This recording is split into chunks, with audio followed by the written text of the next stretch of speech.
Donc nous allons faire un petit tour d'horizon de la situation de la commercialisation des porcs dans un certain nombre de pays. Alors je commencerai par la Pologne. Alors la Pologne, comme vous le savez, c'est une filière très morcelée, avec beaucoup d'exploitations, mais aussi beaucoup d'abattoirs. Et nous avons 3 abatteurs qui font 30% des abattages. Le deuxième abatteur s'appelle Animex, filiale de Smithfield. Il possède, il gère des contrats de commercialisation avec les éleveurs pour environ 40% de ses volumes. Il s'agit de contrats à long terme, donc qui portent sur des volumes, sachant que le prix est fixé par Animex et le paiement s'effectue sous 2 semaines. Néanmoins, en Pologne, il continue d'exister beaucoup de négociants, donc qui ont un rôle important dans la commercialisation des porcs. Donc pour la Pologne, on peut dire que les contrats sont encore de faible importance. Les contrats qui sont pratiqués généralement prévoient un paiement garanti, mais les éleveurs souvent ne respectent pas les contrats, donc font des défauts de livraison. Notre problème qui se pose par rapport à la production polonaise, c'est la qualité qui est relativement hétérogène et donc qui ne facilite pas la mise en place de contrats.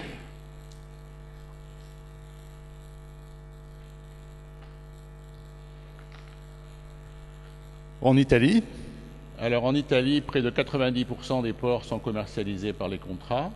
Les porcs sont commercialisés directement par des éleveurs, 70%, ou 20% par des organisations de producteurs.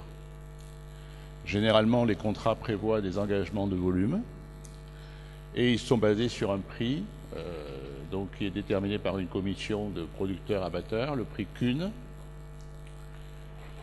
un prix qui peut être assorti de bonus selon la durée du contrat.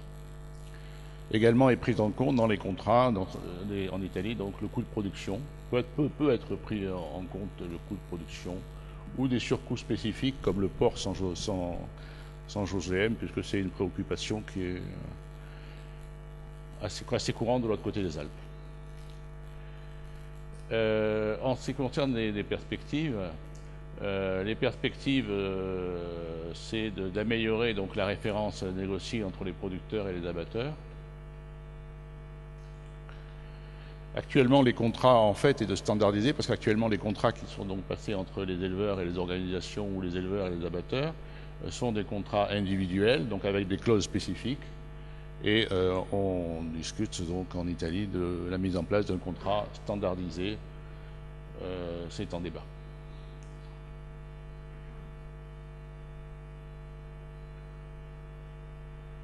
Alors, l'Angleterre, maintenant, c'est un pays où la notion de contrat en production porcine est très développée, historiquement.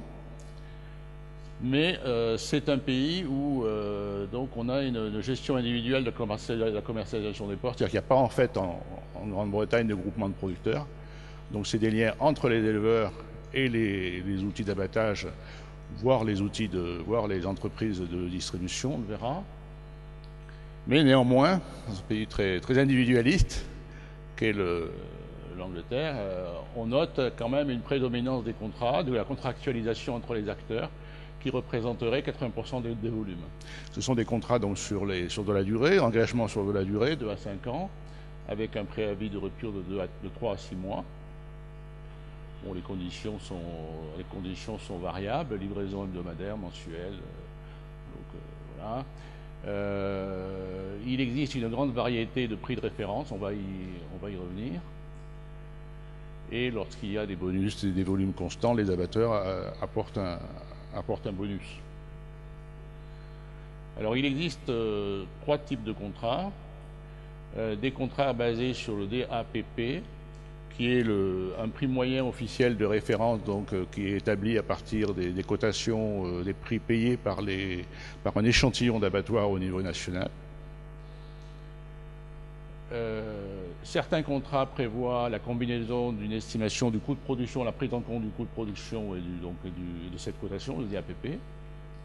Et puis enfin, il y a la pratique du shout price, qui est en fait le prix pas comment traduire, hein, c'est difficile. Le prix d'appel, c'est pas ça, c'est le prix que tout simplement que donne l'abattoir, le prix d'appel de l'abattoir qui n'est pas négociable.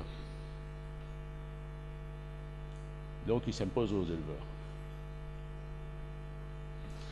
Alors une caractéristique majeure du Royaume-Uni, c'est en termes de filières, de filières, c'est ces dernières années, bon, la tentative de lien direct entre la distribution et la production, avec derrière des préoccupations de sauver l'élevage anglais qui serait injustement visé par la concurrence des cochons, j'allais dire impurs, venant de l'ensemble de l'Europe. Mais bon, il y a donc le souci pour les distributeurs de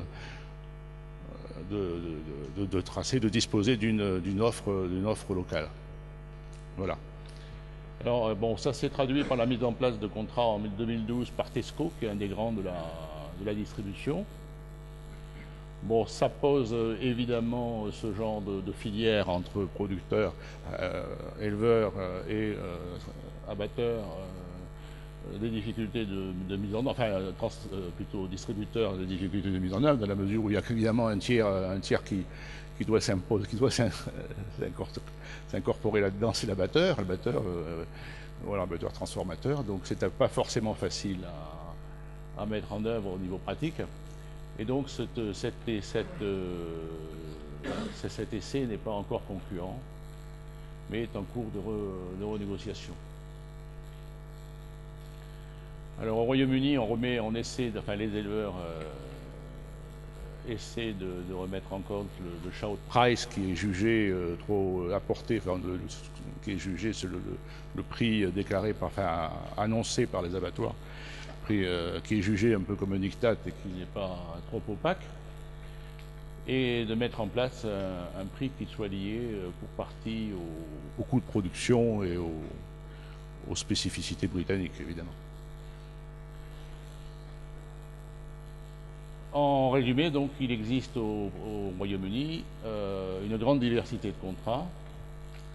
Les demandes de l'aval sont multiples, avec des types de produits qui peuvent être assez différents, grand nombre de références, mais un marché qui reste quand même assez opaque, mais sur lequel il y a des initiatives pour aller vers plus de clarté, disons. Enfin, les États-Unis. Alors, les États-Unis,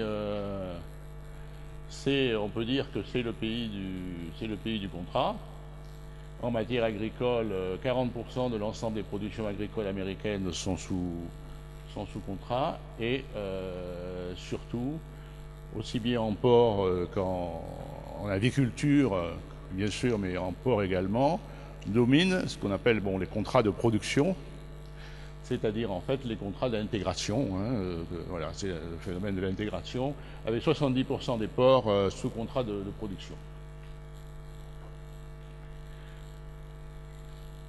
Il existe aux États-Unis un suivi des modes de commercialisation des porcs qui est réalisé par des universitaires généralement associés à des services de développement local, et en particulier ceux de l'Université du Missouri, donc qui régulièrement font des enquêtes sur la façon dont les porcs sont commercialisés dans le pays.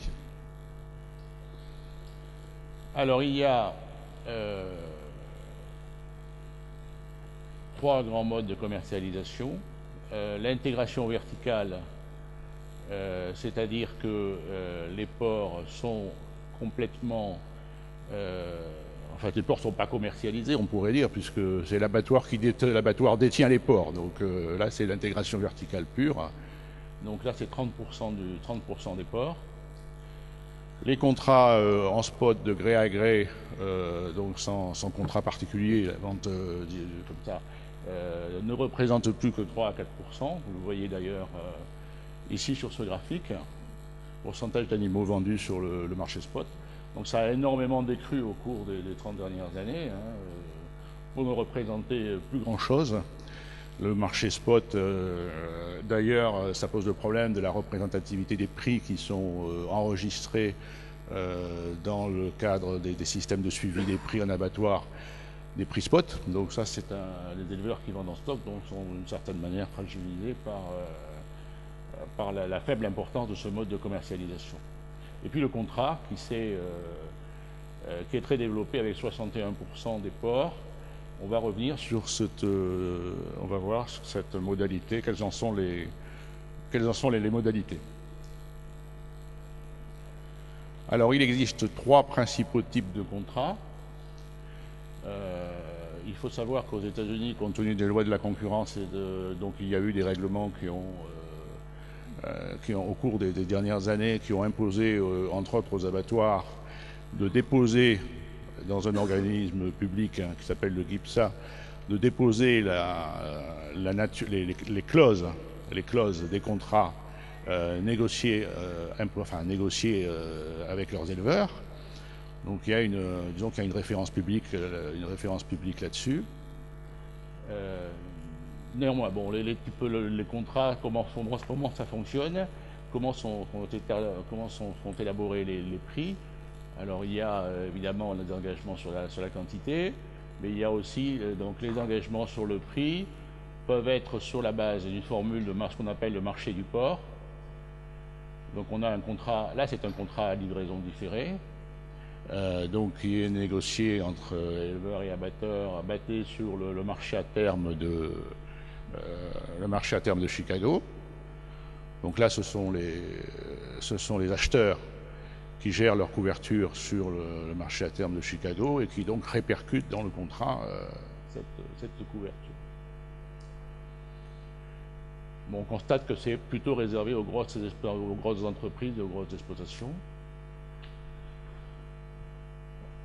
Les formules de marché, donc les contrats de livre, ces autres formules sont basées sur des prix, sur une cotation officielle, c'est-à-dire sur un prix qui est constaté, donc enregistré en abattoir,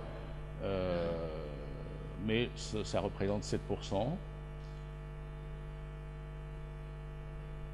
Ils sont généralement utilisés par les éleveurs de faible densité qui ont une certaine visibilité du prix. Ils peuvent se référer à un prix qui est élaboré dans des zones de plus grande production, comme l'Iowa par exemple, dans les grandes zones de production. Enfin, nous avons d'autres catégories, d'autres modalités d'accord qui peuvent porter sur le prix de la carcasse reconstituée. Là, c'est quelque chose qui est de plus en plus important dans la mesure où il y a la mise en place aux États-Unis de cotations de carcasses reconstituées à partir du prix des pièces et qui est donc de manière, je dirais, sous la forme d'une obligation légale de publication de ce type d'informations. Et donc, ils prennent de plus en plus d'importance, ils peuvent prendre de plus en plus d'importance. Enfin, vous avez les coûts de production, le coût de production. Ce qu'on appelle les contrats fenêtres et planchers, ce sont des contrats de prix où on définit un prix minimum et un prix maximum. Et si le marché se situe entre ce maximum et ce minimum, on prend le prix marché, et puis sinon on prend l'un de ces prix. Alors une autre spécificité américaine, c'est le ledger. Ledger, difficile à traduire, un mot un peu complexe, mais qui veut dire un compte, tout simplement, un grand livre. Hein, en première acception, c'est un grand livre comptable. C'est tout simplement le fait que les éleveurs et les abatteurs conviennent d'un prix d'objectif pour le porc, et on regarde l'évolution des prix de marché. Et en fonction de l'évolution relative entre les prix de marché et les prix d'objectif, on constate au bout d'un certain temps, évidemment, un écart. Et cet écart fait l'objet d'un partage, entre une régularisation et d'un partage entre les abatteurs et les éleveurs.